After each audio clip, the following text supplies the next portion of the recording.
Today I want to tell you the story of The Long Way Home.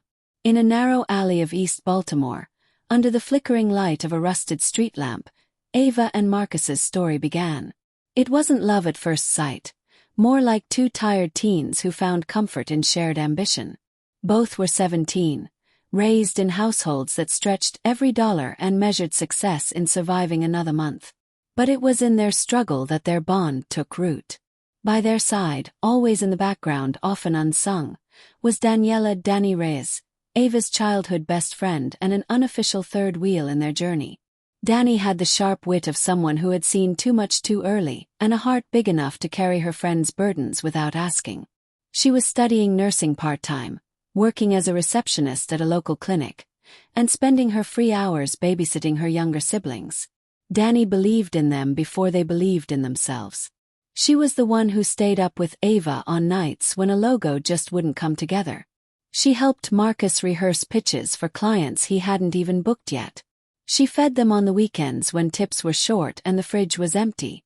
In their little one-bedroom apartment, she always had a place on the couch, and often paid half the rent when things got tight.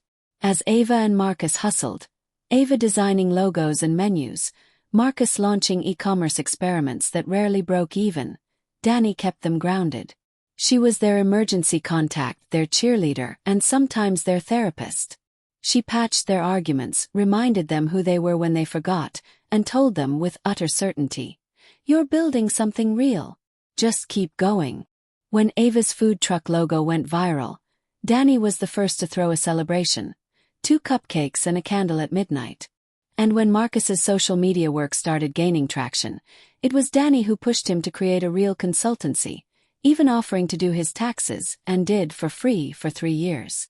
By their mid-30s, Ava and Marcus finally began to rise.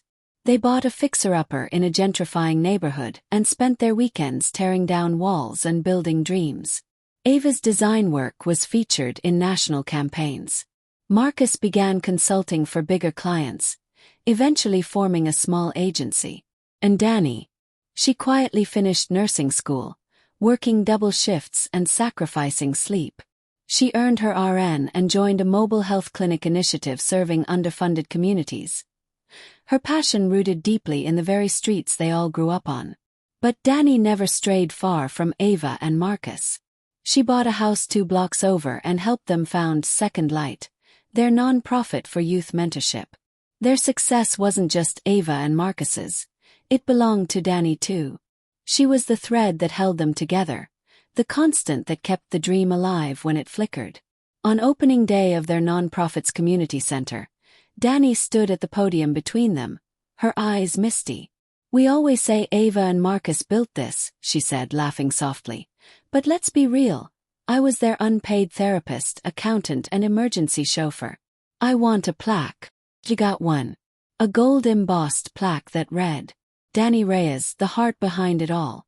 One crisp October evening, Ava, Marcus, and Dani sat on the porch of the renovated row house. Kids raced by on scooters, neighbors shouted greetings, and the sun painted the city in gold.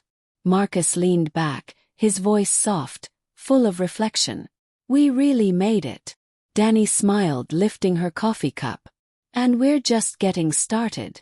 Ava, nestled between them, added, "Not despite everything we faced, but because of it. All of it." Together as dusk settled deeper over Baltimore, porch lights flickered on one by one like stars rising in rhythm with the city's heartbeat.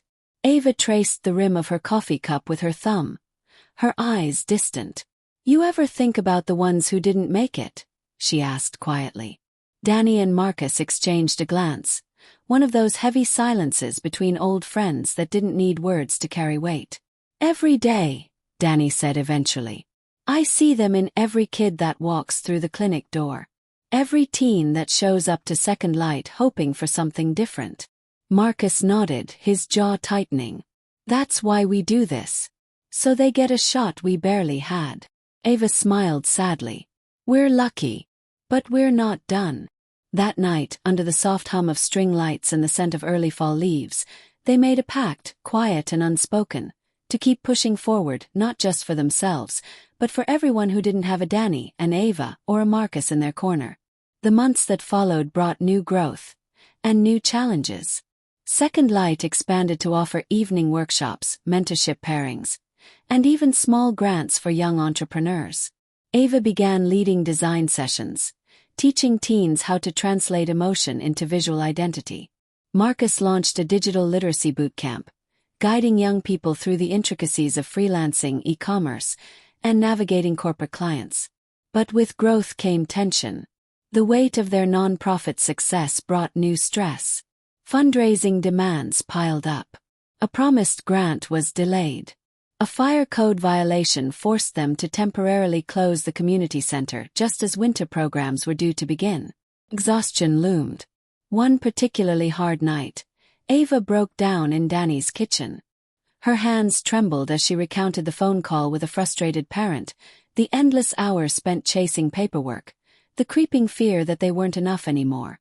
Danny, tired from another 12-hour shift, wrapped her arms around her friend and held her close. "You don't have to be everything, Ava. You just have to keep showing up." It was that reminder, gentle, firm, and true, that sparked the next evolution. They brought in new leadership, young, hungry, and local. Alumni of Second Light who wanted to give back. Danny transitioned into a part-time advisory role, focusing on community wellness programs. Ava and Marcus stepped back just enough to dream again. They launched a new project, Homegrown, a social enterprise that incubated small businesses from underserved youth. From pop-up shops to online boutiques, the city began to take notice. On the 5th anniversary of Second Light, the community center was packed with families, graduates, and donors. The walls were lined with photographs, kids smiling wide, youth-led initiatives in motion, moments of laughter and transformation frozen in time. This time it was Marcus who stood at the podium. "We came from nothing. But we weren't nothing," he said, voice thick. "We had hope. We had each other. And now, we've got a whole city believing." Then he turned, motioning to Danny, who stood in the wings. "This," he said, "is still because of her." She stepped forward reluctantly to a standing ovation. She didn't speak this time. She didn't need to. Later that night, the trio walked home beneath the stars. Quiet now, full in the way that only real peace can be. Ava looked around at the familiar streets, their edges softened by time and memory. "We've come a long way." Danny looped her arm through hers. "Yeah. And home never felt so close," Marcus added with a grin. "That plaque's still crooked, by the way." They laughed, loud, deep, unapologetic, and walked on. Together. Always.